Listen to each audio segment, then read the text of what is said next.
Vasudevaya. Om Namo Bhagavate Vasudevaya. Srimad Bhagavatam Skanda 1 Bab 9 dalam topik Bhisma Dewa wafat di hadapan Sri Krishna. Sloka pertama. Sutta waca iti pita prajadrohat sarva dharma vivitsaya tato vinashanam pragat yatra dewa vrato patat. Artinya, Sutta Goswami berkata, karena dibayang-bayangi oleh rasa bersalah akibat membunuh begitu banyak warganya saat perang Kurukshetra, Maharaja Yudhishthira pergi ke tempat terjadinya pembantaian itu. Di sana, Bhisma Dewa sedang terbaring di atas tempat tidur anak panah dalam keadaan tidak berdaya. Penjelasan dari Yang Maha Berkarunia A.C. Bhaktivedanta Swami Prabhupada. Pada bab 9 ini, Bhisma Dewa memberi petuah-petuah suci kepada Maharaja Yudhishthira tentang tugas kewajiban seperti yang diinginkan oleh Sri Krishna. Dan juga Bhisma Dewa memanjatkan doa terakhirnya kepada Sri Krishna menjelang kepergian beliau dari dunia material dan dengan demikian terbebas dari ikatan material. Bhisma Dewa telah dianugerahi kebebasan untuk memilih waktu untuk melepaskan raganya. Dan terbaringnya beliau di atas anak-anak panah juga atas keinginan beliau sendiri. Peristiwa kepergian kesatria besar ini menarik perhatian banyak orang yang berpengaruh di masa itu, sehingga semuanya berkumpul di sana untuk mengungkapkan perasaan masing-masing seperti rasa sayang, hormat, dan persahabatan kepada insan mulia ini. Selanjutnya, sloka 2. Tada te bhratara sarve sada swai swarna bhusitaihi anvagachan ratair vipra vyashadaum yadayastatha. Artinya, kemegahannya itu dilengkapi oleh iring-iringan semua saudaranya yang mengendarai kereta-kereta indah yang ditarik oleh kuda-kuda utama dan dihiasi perhiasan emas. Vyasa dan para resi seperti Daumya, pendeta terpelajar para Pandawa, dan yang lainnya juga mengiringi mereka. Selanjutnya, sloka 3. Bhagawan api viprarse rathena sadananjayaha satair vyarocatan ripa kuwerea ewa guhyakaihi. Artinya, oh resi di kalangan para Brahmana, Sri Krishna, personalitas tertinggi Tuhan Yang Maha Esa, juga ikut duduk satu kereta bersama Arjuna. Dengan demikian, Maharaja Yudhishthira tampak sangat berwibawa, seperti Kuwera diiringi oleh rekan-rekannya, para Guhyaka. Penjelasan. Sri Krishna ingin menghadirkan para Pandawa di hadapan Bhisma Dewa dengan upacara tertinggi kerajaan agar Bhisma Dewa senang melihat mereka berbahagia di saat beliau akan melepaskan raganya. Kuwera adalah dewa terkaya, dan di sini Raja Yudhishthira tampak sama megahnya dengan Kuwera. Dalam sebuah prosesi kenegaraan yang dihadiri langsung oleh Sri Krishna di tengah iring-iringan tersebut, kemewahan tersebut sangat pantas dengan kebangsawan Maharaja Yudhishthira. Selanjutnya, sloka 4. Dristva nipatitam bhumau diwasyutam iwa maram pranemo pandava Bhisma sanuga sahacakrina. Artinya, melihat beliau Bhisma terbaring di atas tanah seperti seorang dewa yang runtuh dari langit, Raja Pandawa Yudhishthira bersama adik-adiknya dan Sri Krishna bersujud dengan hormat di hadapan beliau. Penjelasan: Sri Krishna merupakan adik misan Maharaja Yudhishthira sekaligus teman karib Arjuna. Namun, semua anggota keluarga Pandawa mengetahui bahwa Krishna adalah personalitas tertinggi Tuhan Yang Maha Esa. Krishna menyadari kedudukannya sebagai yang tertinggi, namun dia selalu taat mengikuti adat istiadat manusia. Dan Krishna juga ikut bersujud di hadapan Bhisma Dewa yang sedang menanti ajal, seolah dirinya juga termasuk salah seorang adik Maharaja Yudhishthira. Selanjutnya, sloka 5. Tatra brahmarsaya sarve devarsayascha rajarsayascha tatrashan drashtum bharata punggawam.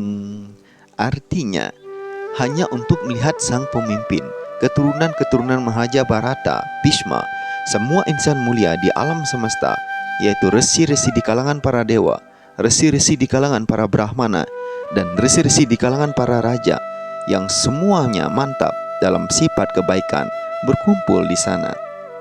Penjelasan: para resi adalah orang-orang yang sudah sempurna dalam keinsapan spiritual. Tataran spiritual tersebut dapat dicapai oleh setiap orang, baik raja maupun petapa. Bhisma sendiri adalah seorang Brahmarsi dan salah satu pemimpin besar keturunan-keturunan Maharaja Bharata. Semua resi mantap dalam sifat kebaikan. Mereka semua berkumpul di sana setelah mendengarkan berita bahwa Ksatria Agung tersebut tak lama lagi akan meninggal dunia. Selanjutnya, sloka 6 sampai dengan 7. Parvato narado dhamyo Bhagavan Badarayanaha Brihadasho Baradadwajaha Sasisyoreno Kasutaha Vasista Indra Pramadas Trito Grit Samadositaha Kaksiwan Gautama Trisca Kausikota Sudarsanaha. Artinya, semua resi seperti Parwata Muni, Narada, Dhaumya, Vyasa, inkarnasi Tuhan, Brihadaswa, Bharadwaja, dan Parasurama bersama murid-muridnya, Wasista, Indra Pramada, Trita, Gritsamada, Ashita, Kaksiwan, Gautama, Atri, Kausika, dan Sudarsana hadir. Penjelasan: Parwata Muni dianggap sebagai salah seorang di antara resi-resi yang paling tua. Beliau hampir senantiasa menemani Narada Muni. Mereka pun termasuk juga para antariksawan yang bisa melayang di udara tanpa bantuan wahana berunsur material. Di samping itu, Parwata Muni adalah seorang dewarsi atau resi mulia di kalangan para dewa, seperti Narada. Beliau hadir bersama Narada dalam upacara korban suci Maharaja Janamejaya, putra Maharaja Pariksit. Dalam upacara tersebut direncanakan bahwa semua ular di dunia akan terbunuh. Parwata Muni dan Narada Muni disebut sebagai para Gandharwa juga sebab mereka berkeliling di angkasa menyanyikan keagungan Tuhan. Itu sebabnya mereka dapat menyaksikan upacara Swayamwara Draupadi memilih suaminya sendiri dari langit. Seperti Narada Muni, Parwata Muni juga kerap mengunjungi sidang kerajaan di surga tempat Raja Indra. Sebagai seorang Gandharwa, Parwata Muni kadang-kadang senang mengunjungi sidang kerajaan Kuwera, salah seorang dewa penting. Baik Narada maupun Parwata Muni pernah berada dalam kesulitan sehubungan dengan putra Maharaja Srinjaya. Maharaja Srinjaya diberkati seorang putra oleh Parwata Muni. Narada Muni selalu dikaitkan dengan kisah-kisah kitab Purana. Narada dikisahkan di dalam Bhagavatam. Pada kehidupan sebelumnya, beliau terlahir sebagai seorang anak pelayan. Tetapi melalui pergaulan yang baik dengan para penyembah murni Tuhan, beliau mendapat pencerahan dalam bakti. Dan di kelahiran berikutnya, beliau menjadi manusia sempurna yang tidak bisa dibandingkan dengan siapapun selain dirinya sendiri. Di dalam Mahabharata, nama Narada disebutkan di banyak bagian. Beliau dewa resi utama atau resi yang paling terkemuka di kalangan para dewa. Narada adalah putra sekaligus murid Brahmaji, dan garis perguruan dari Brahma tersebut melalui Narada. Narada menginisiasi Maharaja Prahlad, Maharaja Dhruva, dan banyak penghamba Tuhan yang termasyhur lainnya. Narada bahkan menginisiasi Vyasadeva, penulis kesusastraan Weda. Dan dari Vyasadeva, Madhvacarya diinisiasi, dan dengan demikian Madhva Sampradaya yang mencakup Gaudiya Sampradaya termasuk di dalamnya. Sri Chaitanya Mahaprabhu termasuk dalam Madhva Sampradaya. Karena itu Brahmaji, Narada, Vyasa, sampai Madhva, Chaitanya, dan para Goswami semua termasuk di dalam ajaran kepada banyak raja sejak zaman dahulu. Dalam Bhagavatam kita dapat menemukan kisah bahwa beliau memberikan ajaran-ajaran kepada Maharaja Prahlad ketika Prahlada masih dalam kandungan ibunya. Dan juga beliau memberikan ajaran-ajaran kepada Vasudeva, ayah Krishna. Demikian pula Maharaja Yudhishthira. Daumya, seorang resi agung yang mempraktikkan pertapan keras di Utkocaka Tirta dan diangkat sebagai pendeta kerajaan para Pandawa.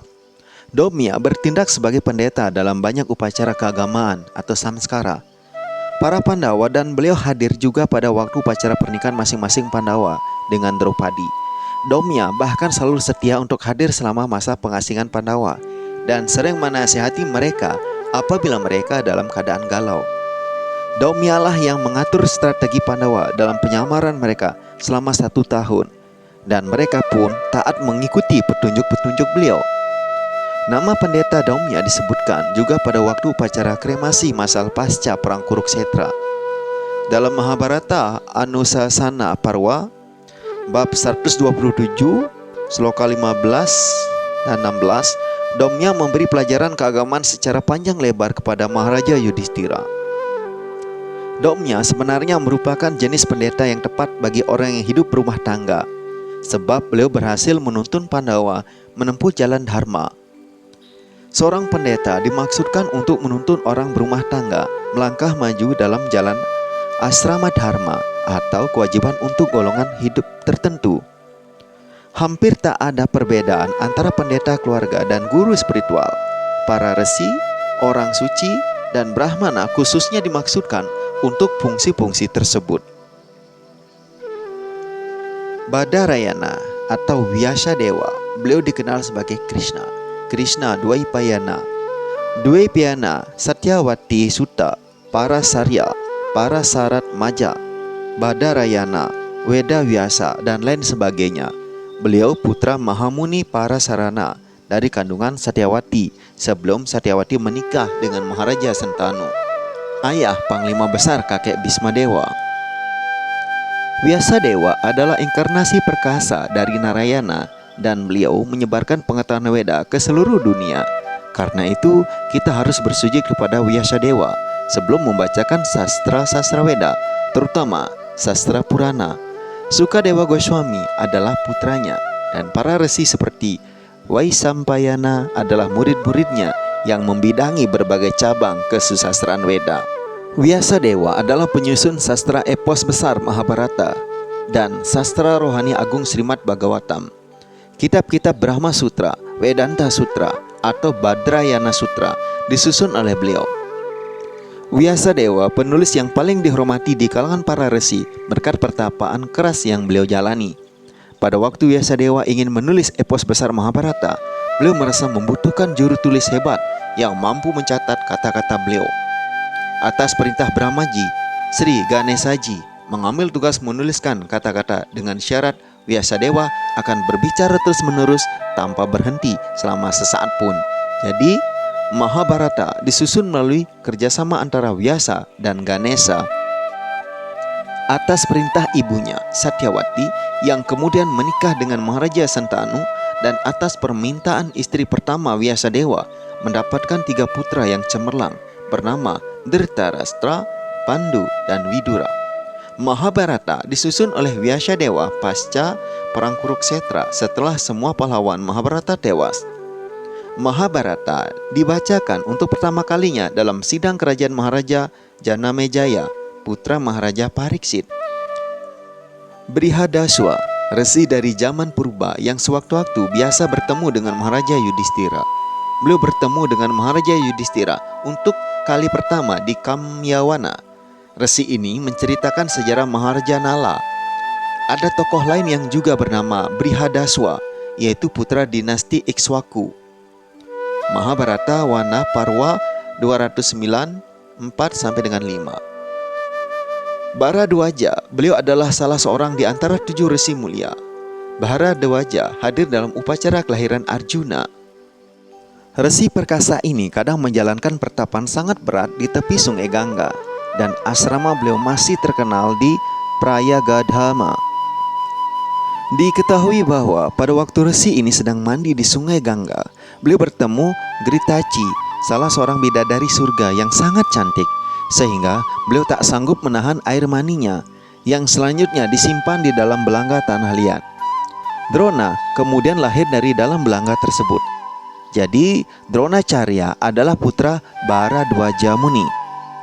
Pendapat yang lain mengatakan bahwa Bharadwaja, ayah Dronacharya, adalah orang yang berbeda, bukan Maharshi Bharadwaja. Bharadwaja adalah penyembah agung Dewa Brahma. Bharadwaja pernah mendatangi Dronacharya dan meminta dia untuk proaktif mencegah terjadinya perang Kurukshetra. Parasurama atau Renukasuta, beliau adalah putra Maharaja Jamadagni dari Srimati Renuka. Karena itulah beliau dikenal sebagai Renukasuta. Beliau adalah salah seorang inkarnasi yang dikuasakan oleh Tuhan, yang mengalahkan rezim kesatria penindas rakyat sejumlah 21 gelombang. Beliau bermaksud memuaskan arwah para leluhurnya dengan darah para kesatria tersebut. Kemudian beliau menjalani pertapaan keras di Mahendra Parwata. Setelah berhasil mengambil alih kekuasaan para kesatria atas seluruh bumi, Parasurama menyerahkannya kepada Kasyapa Muni sebagai Dharma. Parasurama mengajarkan Dhanurveda atau ilmu perang kepada Dronacharya, sebab Dronacharya berbakat sebagai seorang Brahmana. Parasurama hadir pada waktu Maharaja Yudhistira dinobatkan menjadi raja, dan beliau ikut merayakan upacara tersebut bersama resi-resi agung lainnya. Parasurama berusia sangat panjang. Beliau sudah mengalami bertemu dengan Sri Rama dan kemudian bertemu dengan Sri Krishna di zaman yang berbeda. Parasurama sempat berperang melawan Rama, tetapi terhadap Krishna, beliau mengakui Krishna sebagai personalitas tertinggi Tuhan Yang Maha Esa. Juga Parasurama memuji Arjuna pada waktu beliau melihat Arjuna bersama Krishna. Pada waktu Bhisma menolak menikahi Dewi Amba yang berharap Bhisma bersedia menjadi suaminya, Amba menghadap Parasurama. Atas permohonan Amba, Parasurama meminta Bhisma Dewa bersedia menerima Amba sebagai istrinya. Tetapi Bhisma menolak perintah Parasurama. Walaupun Parasurama sendiri merupakan salah seorang guru spiritual Bhisma Dewa. Setelah Bhisma mengabaikan perintah Parasurama, Parasurama menantang Bhisma. Mereka berdua pun bertempur sangat dahsyat, sampai akhirnya Parasurama merasa puas terhadap Bhisma dan memberkati Bhisma bahwa dia akan menjadi ksatria terhebat di seluruh dunia. Wasista, resi mulia termasyhur di kalangan para Brahmana dan terkenal dengan nama Brahmarsi Wasista Dewa. Wasista adalah tokoh terkemuka baik selama masa Ramayana maupun masa Mahabharata. Resi Wasista merayakan upacara penobatan Sri Rama, personalitas Tuhan Yang Maha Kuasa, sebagai raja. Beliau hadir juga di medan perang Kurukshetra. Wasista memiliki kemampuan untuk pergi ke semua planet, baik planet atas maupun planet bawah, dan nama beliau dikaitkan juga dengan sejarah Hiranyakasipu.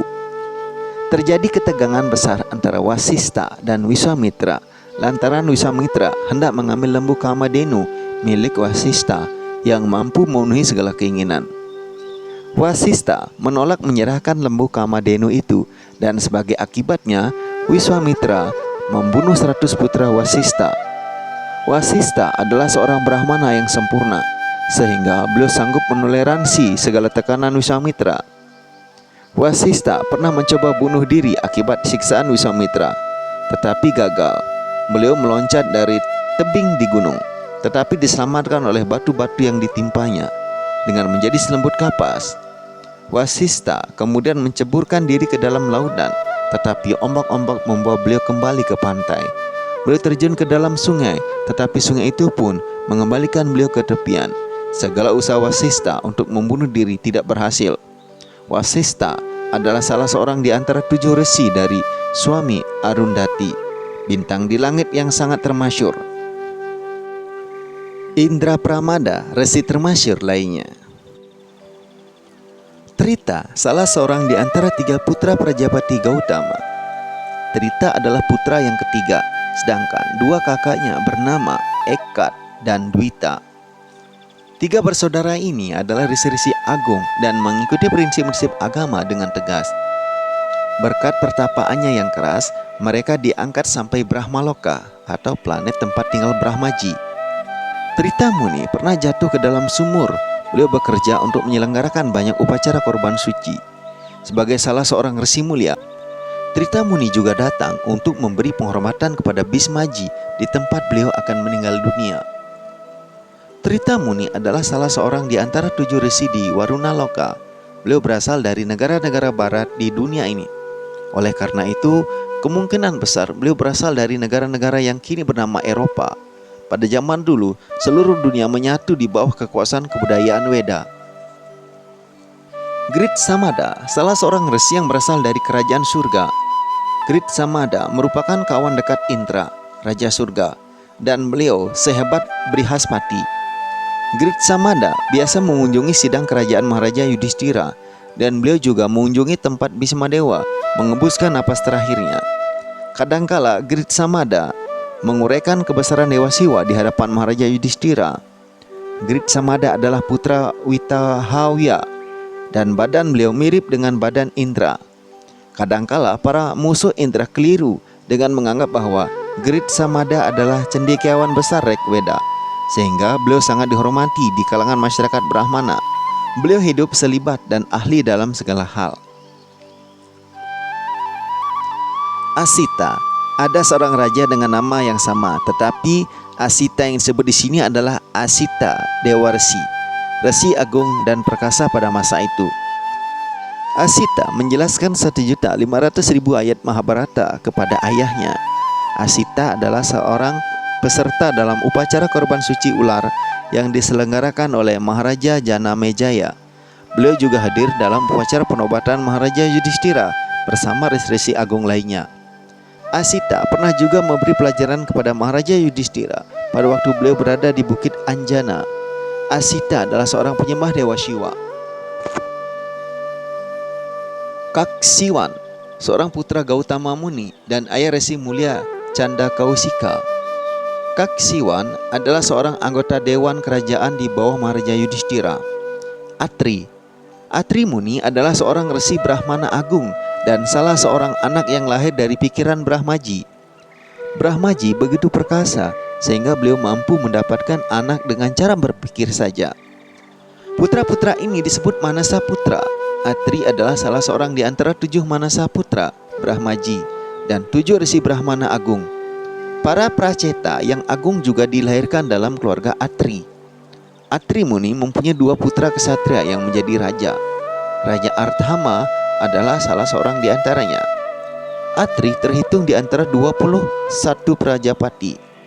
Istri Atri bernama Anasuyaya, dan beliau membantu Maharaja Pariksit mengaturkan korban-korban sucinya. Kausika, salah seorang resi yang menjadi anggota tetap sidang kerajaan Maharaja Yudhishthira. Beliau kadangkala bertemu dengan Sri Krishna. Ada beberapa resi lain dengan nama yang sama. Sudarsana adalah cakra yang digunakan oleh personalitas Tuhan Vishnu atau Krishna sebagai senjata pribadinya, di mana senjata ini adalah senjata yang paling hebat, lebih hebat daripada Brahmastra atau senjata sakti lainnya. Di dalam beberapa sastra Weda dikatakan bahwa Agni Dewa, dewa api, mempersembahkan senjata ini kepada Sri Krishna.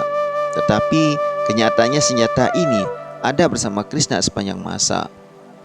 Persembahan senjata ini oleh Agni Dewa kepada Krishna sama dengan diantarkannya Rukmini kepada Krishna oleh Maharaja Rukma. Seperti itulah Tuhan Yang Maha Esa menerima persembahan penyembahnya, walaupun harta itu adalah kepunyaannya untuk selamanya.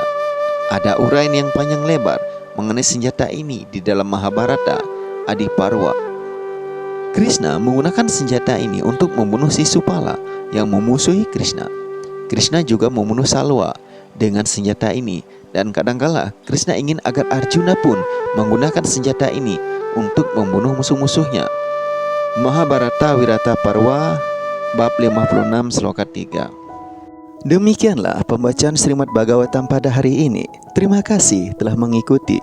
Semoga hari-hari Anda penuh kebahagiaan dan keberuntungan. Segala karunia datang dari segala penjuru. Semoga beliau selalu memberikan kesempatan untuk berbakti kepadanya. Sampai jumpa esok pada waktu dan kesempatan yang sama. Jai Gran Praja Srimad Bhagavatam Mahaprana Ki Jai.